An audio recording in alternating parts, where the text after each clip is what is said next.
Hello, Sharon, voice of a moderate. I want to talk about issues that matter to Americans, issues that we don't see on the mainstream media, issues we don't see the Democratic candidates talking about. And those are issues that affect the people that are going to decide who the next president is. I can tell you right now, 80% it will be Donald Trump. Again.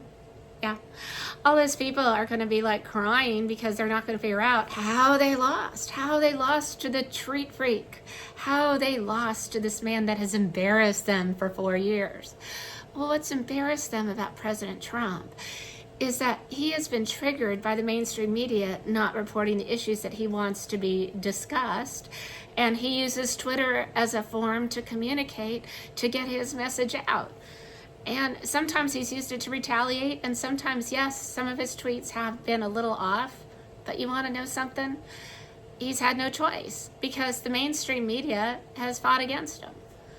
And you know what's happened is that voters like me who vote for logical candidates that care about tax reform, that care about health care reform, that care about issues that matter to our country, including national security, I'm a little worried because, the economy is so great, we need people to join the military. And somebody had discussed in D.C. national service that all the kids 18 to 20 could give 2 years to their country, whether it be in the form of the military, helping the environment, helping urban education. It would give 2 years, and then they would get money to go to college. It would help alleviate some of the pain that we've seen some of these millennials have. And none of these issues have been discussed in the mainstream media. Why? Because they're focused on impeachment. Impeach, impeach, impeach. We're still talking about President Trump getting impeached, and there's an election, and the voters could impeach him with their votes. We don't need to have this bullshit in Congress and taking the time where they could be passing legislation that actually matters. In some ways, during this whole impeachment shit, President Trump was able to get some legislation through, and the mainstream media did not report it. And he got it through because both Republicans and Democrats wanted this legislation. So they passed it, he signed it, and nobody's talking about it. Because all the mainstream media wants to talk about is impeachment, impeachment, impeachment. So I want to hear the mainstream media explain to the people that have subscribed to the USA Today, subscribed to the New York Times, subscribed to the Washington Post, subscribed to all these publications. I want them to explain the day after, the Wednesday, after the election day when Trump is reelected, why he got reelected. When all they've said for 3 freaking years is how horrible President Trump is. And you know why he's going to get reelected? Because people have jobs. People have jobs. People are working again. People are going on vacation again. Do you know that during the Obama economy, people had 14 to 18% less discretionary income? They had less discretionary income because prices had skyrocketed. And you want to know something? Now that they can work harder, they get to have more discretionary income. You know what discretionary income is? That's money to go to restaurants. That's money to take a cruise. That's money that's in your pocket that you can choose how you want to spend it. I live in the great state of Florida. And we don't have a state income tax. And let me tell you, tax reform there is awesome. I am from California, and I have urged all my friends from California to pack up their bags and move to Florida and become my neighbors. Because in Florida, you get the freedom to choose how you want to spend your money. And we do have taxes in Florida, but they're secret taxes. They're called toll roads. Yeah. Oh my God. If you want to go from point A to point B in Florida and you want to get there fast, you're paying taxes. But you choose. You can go on a road that's free, or you can go on a toll road. You have the freedom to choose. In Florida, when you buy a car, you pay a shit ton of taxes. And it's a tax. I think it hurts people like me. I just bought a car that was brand new. And I had to pay a bunch of money in taxes. But then again, I wanted a new car. But if I had an old car, I wouldn't be paying that much taxes. So it's a fair tax. I didn't like paying it, but I don't pay state taxes, income taxes, so I'm like, okay. But you know what? Every state, you pay taxes, whether it be hidden, whether it be real. So when people say, oh, President Trump has moved to Florida to dodge taxes, oh, I don't think so. Every time he buys something in Florida, he's paying a ton of taxes. But you know what? He chooses whether or not to pay those taxes. Now, we're not going to go on the tax issue with the president, because I think personally that there were years of my life I probably paid more money in taxes than President Trump, because I believe that that's why he doesn't want to release his taxes. I believe that he's used those loopholes. And then I kept thinking, why would Bloomberg want to run for president? Why would Michael Bloomberg want to run for president when Bloomberg has probably used the same tax loopholes as President Trump? I mean, if we looked at all these really successful people's tax returns, I'm sure we would see that they did not pay a lot of taxes, you see, because they own a business and they pay themselves. And, obviously, you can kind of decide how much money you really make. And you know what? It's the American tax system.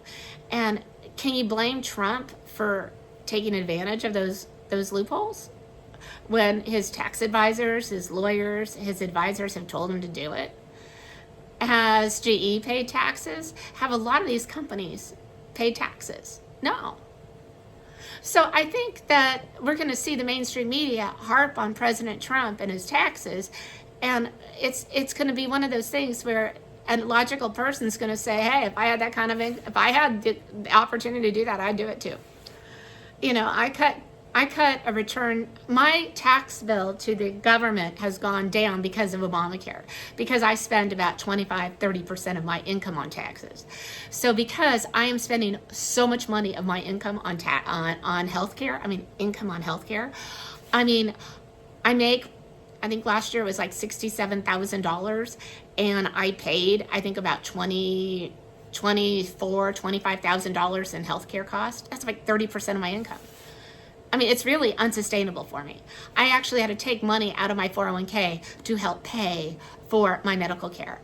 And that's pretty much all the Republicans did for me. They did nothing to fix Obamacare. You see, if you make between $50,000 and $80,000 a year, when it comes to Obamacare, you're fucked. You pay the retail rate for that plan. The retail rate.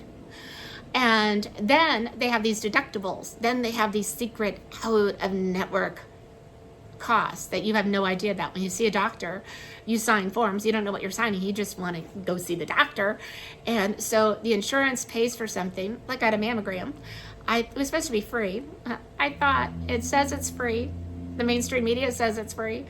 But evidently, Advent Hospital charged my insurance company $709. My insurance company negotiated a rate with them for $560, and now Advent wants me to give them $140. $140 for a mammogram when I pay like $1,200 a month in a premium.